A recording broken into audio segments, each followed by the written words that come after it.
Veronica Hale rejected the Wait. most feared man in the room without What's knowing your his name, No, seeing thank his you. face, I'm working. or realizing that one indifferent moment was about to change both their lives. The Hudson Valley mansion glittered beneath hundreds of lights that autumn evening.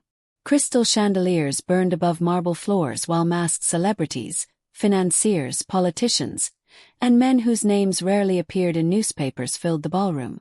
Veronica cared about none of them. She was only there because Sophie Bennett had called hours earlier with an emergency and begged her to cover the private event. The extra money would help with another round of her mother Eleanor's medical expenses, so Veronica had agreed without complaint. She moved between guests carrying champagne with the quiet confidence of someone who had learned long ago that dignity did not depend on wealth. Across the ballroom, Nikolai Moretti stopped listening to the man speaking beside him. At 32, Nikolai was accustomed to rooms changing when he entered them. Women noticed the expensive suit, the tattoos across his hands, the authority in his posture, even before they knew his name. Tonight, a black formal mask concealed most of his face. And for the first time in years, a woman had walked directly past him without looking twice. He watched Veronica cross the ballroom, her dark ponytail moving against the fitted black uniform. There was nothing calculated about her. She smiled politely at an elderly server struggling with a tray. She treated a wealthy guest demanding another drink with exactly the same calm respect she gave the staff beside her. Nikolai moved before he had fully decided to. When Veronica passed again, he stepped just close enough to catch her attention. "Wait." He stopped. His voice usually made people listen. Veronica merely looked at him as though he were delaying her shift. "What's your name?" For 1 second, Nikolai expected recognition, curiosity, perhaps interest. Instead, Veronica glanced at the champagne tray in her hand. "No, thank you. I'm working." Then she walked away. Nikolai remained completely still. The rejection did not insult him. It fascinated him. A few yards away, Ava Bennett noticed the change in his attention. For years, she had imagined herself eventually standing beside Nikolai. Now he was watching someone else with an intensity Ava had never received from him. But the ballroom was crowded with masked employees. She could not tell who had caught his interest. Later that evening, Veronica received a message that Eleanor was having a difficult night. She immediately asked to leave early. By the time the ceremonial unmasking began, Veronica was already pulling on her coat near the staff exit. Nikolai returned to the ballroom looking for her. The black uniform was gone. He asked the event manager who she was. The answer was almost useless. She was substitute staff. Someone named Veronica. Nikolai stared toward the open doors. For most of his life, everything difficult could eventually be found, bought, pressured, or controlled. But by the time Nikolai removed his mask, Veronica had disappeared into the night. And for the first time in years, the Mafia boss wanted something he did not know how to find. For 3 weeks, Nikolai Moretti knew only 2 things about the woman who had rejected him. Her first name was Veronica, and she normally worked somewhere in Manhattan. For almost anyone else, that would have meant the search was over before it began. For Nikolai, it became a problem he refused to forget. Theo Mercer, his security chief, eventually found the connection through staffing records from the Hudson Valley event. Veronica Hale, 25. Employee at an exclusive Manhattan members-only club. Nikolai read the report once. Then he closed it. He could have ordered Theo to collect every detail about her life. Instead, he went to the club himself. When Veronica crossed the main floor carrying drinks, Nikolai knew instantly.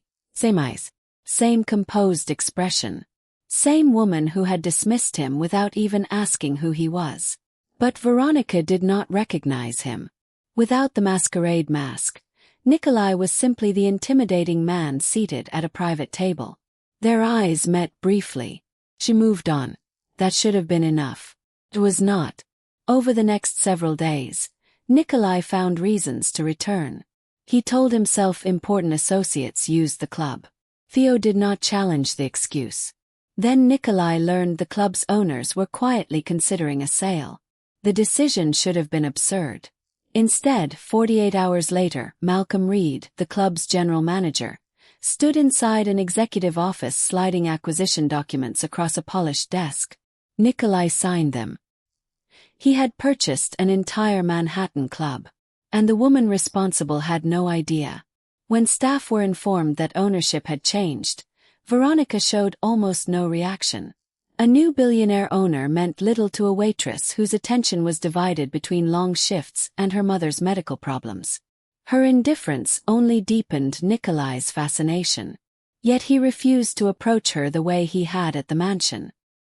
He did not want her attention because he owned the building. So when Malcolm introduced employees individually, Nikolai became colder, not warmer. Veronica stepped into his office holding routine paperwork. Nikolai barely looked up. She answered his questions professionally. He dismissed her within minutes. Outside the office, Veronica frowned. She had expected a demanding new owner. Instead, Nikolai had acted as though her presence irritated him. By the end of the week, Veronica became convinced of something completely wrong. She thought Nikolai Moretti disliked her. Meanwhile, Nikolai knew the exact nights she worked, which manager treated staff unfairly, and which entrance she used after closing. He had bought the club just to see her again. Now he was deliberately pretending she meant nothing. But pretending became harder when Nikolai realized someone else inside the club had begun watching Veronica too. Veronica believed Nikolai Moretti barely tolerated her. She did not know that behind the glass walls of his upper office, the coldest man in the club had begun quietly rearranging the building around her safety. The first change was almost invisible. A member known for harassing female employees suddenly had his membership suspended. Veronica heard rumors that the decision came directly from ownership. She assumed the man had finally offended someone important. She never learned that Nikolai had watched him corner her near a service hallway the previous evening. Nikolai had not raised his voice. He had simply summoned the man upstairs. 5 minutes later, the membership was finished. The second change came when security near the employee entrance doubled. Then late-night staff were given transportation options. Veronica thought Malcolm Reed was modernizing company policy. Theo Mercer knew otherwise. Every new measure had been ordered after Nikolai noticed Veronica leaving alone after midnight. "Tell me you understand how this looks," Theo said one evening. Nikolai stood behind the glass balcony overlooking the main floor. Below them, Veronica laughed softly at something another waitress said. "I own the building," Nikolai replied. "That was not my question." Nikolai ignored him. He refused to interfere directly in Veronica's life. He did not send gifts. He did not change her schedule. He did not approach her when she was clearly working. Yet every time she left the club alone, Nikolai found himself watching the clock. One night, Veronica finished later than usual. She changed into a fitted camel coat and headed toward the Upper West Side. Nikolai was already leaving for another meeting. He told his driver to take a different route. Minutes later, his car stopped across from Veronica's apartment building. She walked along the bright sidewalk, unaware of him. Nikolai remained inside the vehicle. He watched until Veronica entered the lobby. Only then did he tell the driver to move. Should have ended there. Instead, the following afternoon, Veronica discovered that an aggressive club member who had repeatedly requested her section had been permanently banned. She confronted Malcolm. "Did Mr. Moretti do this?" Malcolm hesitated too long. That was enough. Later, Veronica entered Nikolai's office. "I don't need special treatment." Nikolai looked up slowly. "You aren't receiving any. Then why do problems disappear whenever they get near me?" For a moment neither spoke. Nikolai could easily have told her the truth. That he noticed everything involving her. That he had been noticing since Hudson Valley. Instead he said only, "I expect employees in my building to be treated properly." Veronica studied him. She did not believe that was the entire answer. Neither noticed Ava Bennett standing beyond the partially open office corridor.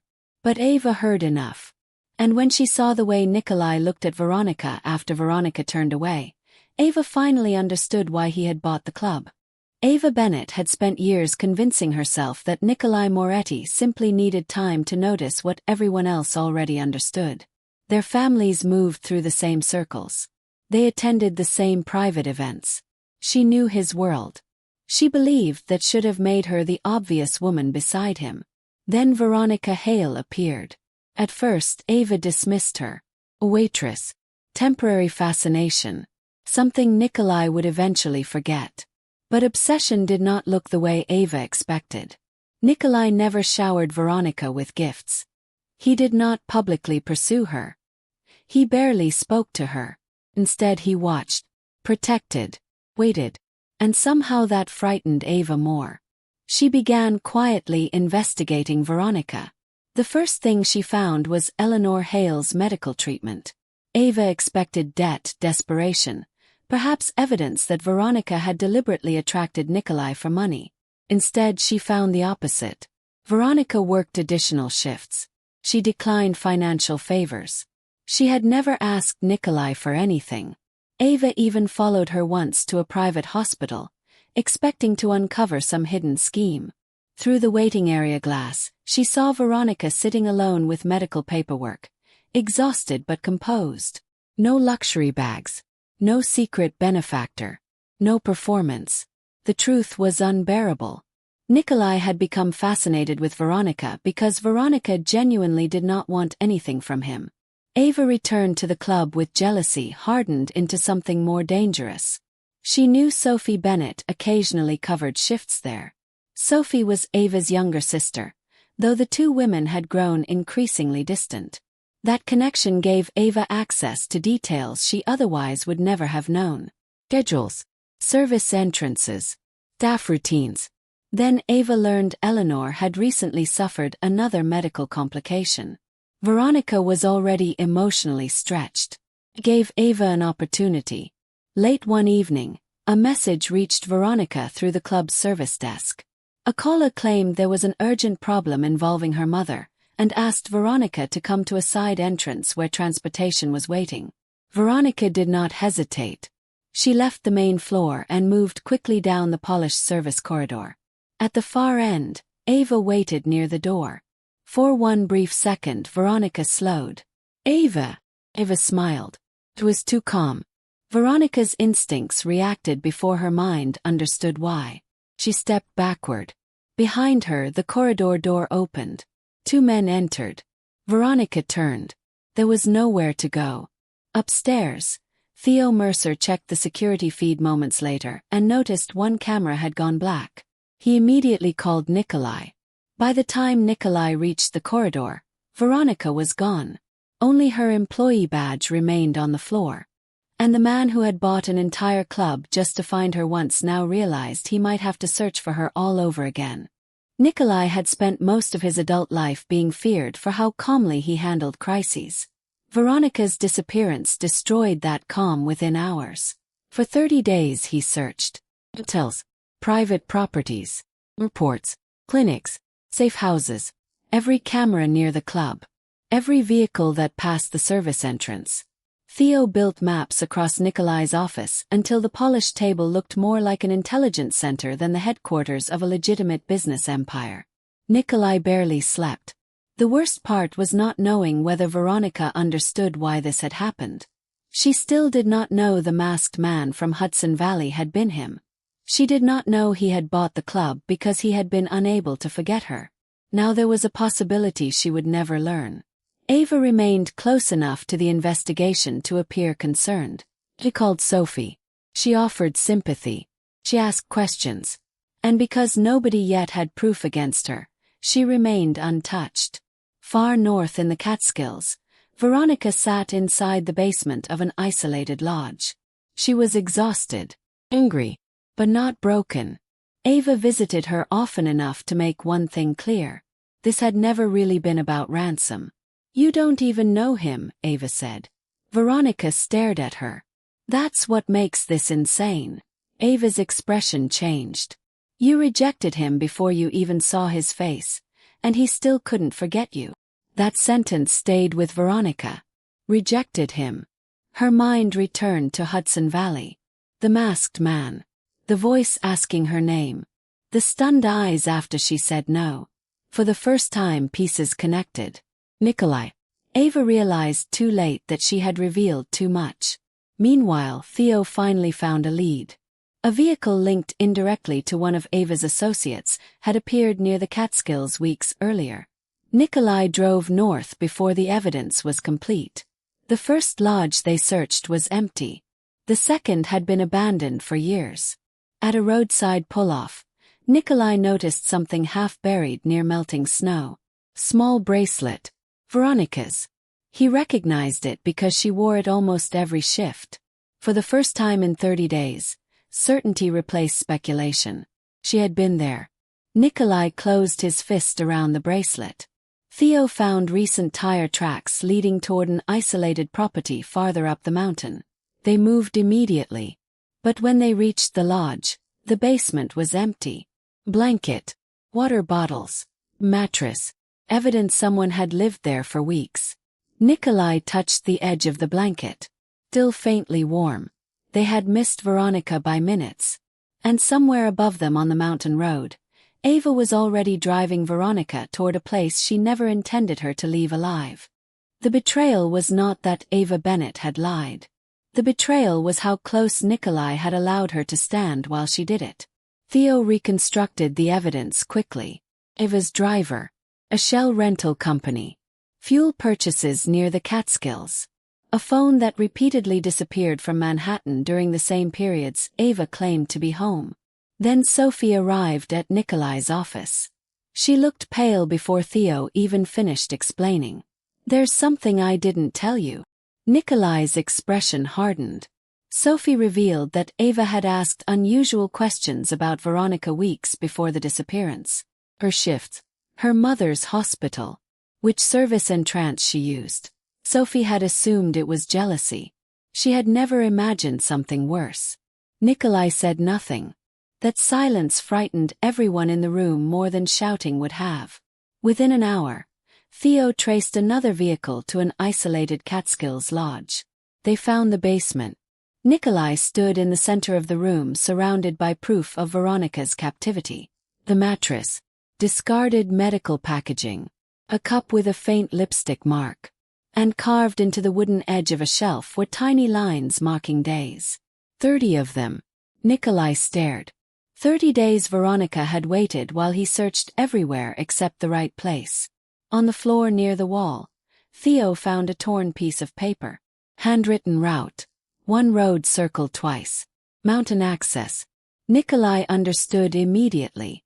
Ava was moving her. Why? Because the lodge was no longer safe. Or because Ava had decided Veronica had become too dangerous to keep alive. They raced toward the road.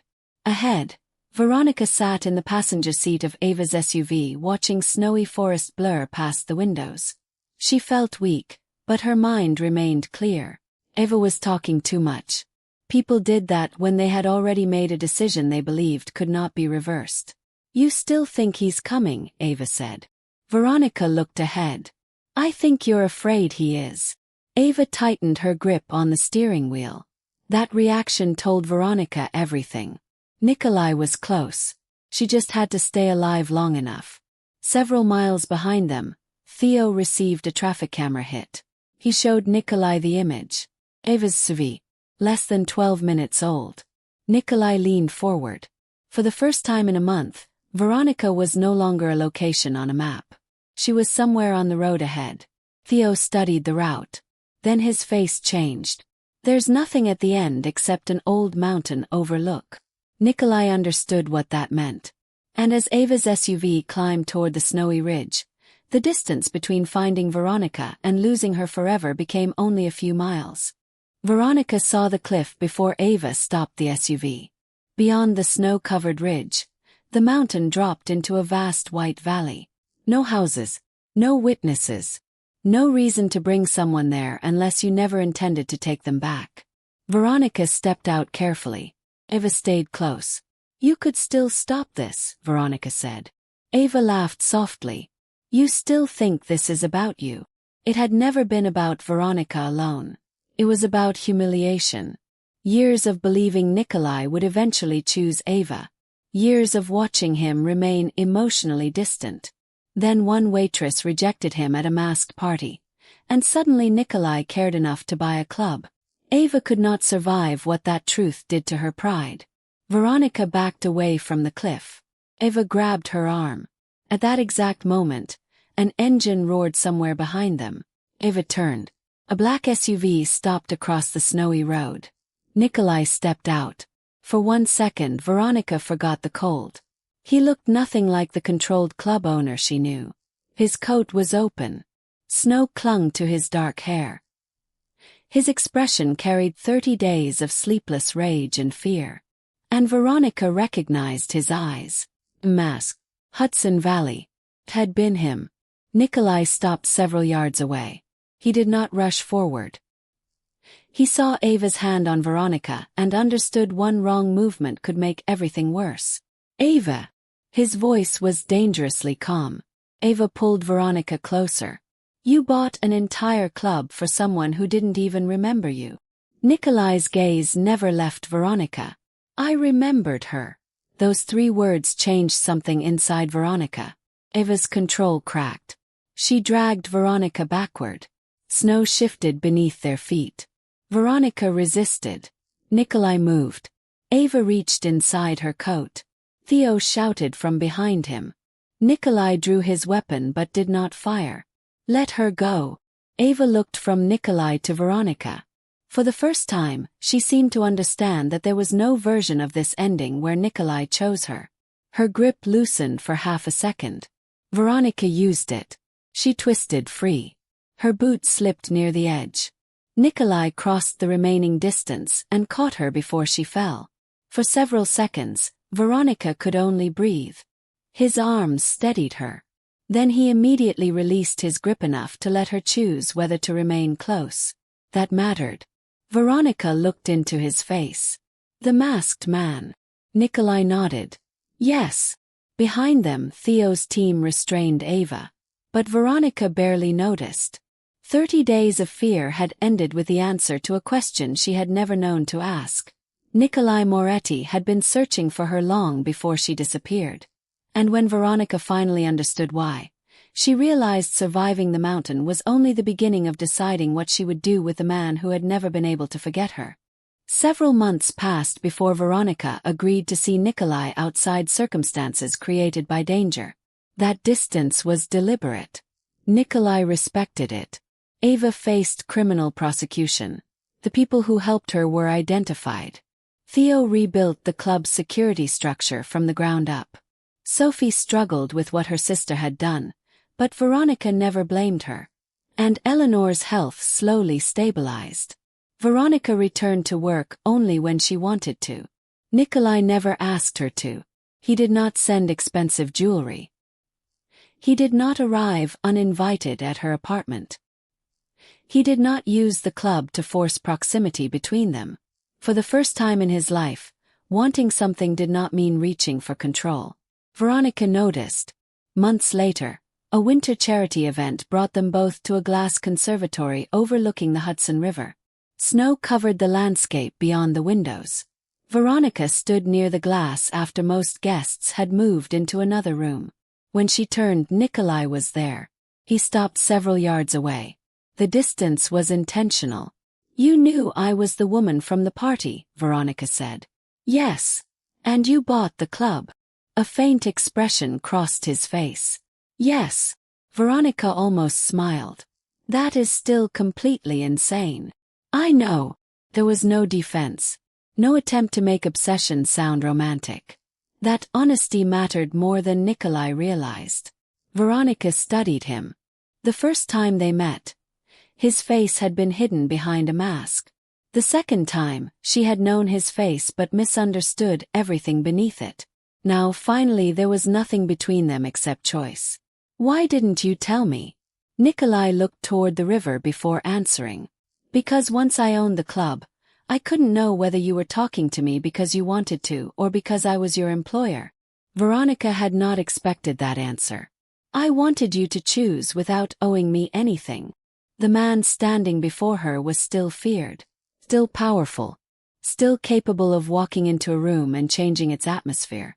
But he was waiting, not commanding, not approaching, waiting.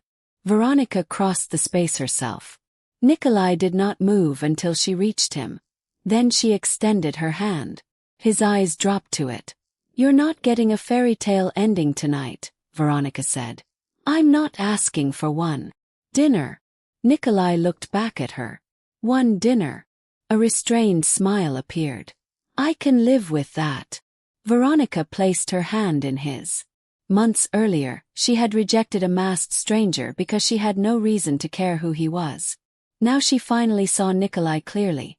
Not as a mafia boss, not as the man who bought a club, and not as the man who searched 30 days for her. She saw the man who had finally learned that loving her meant leaving the decision in her hands. And this time, Veronica chose not to walk away.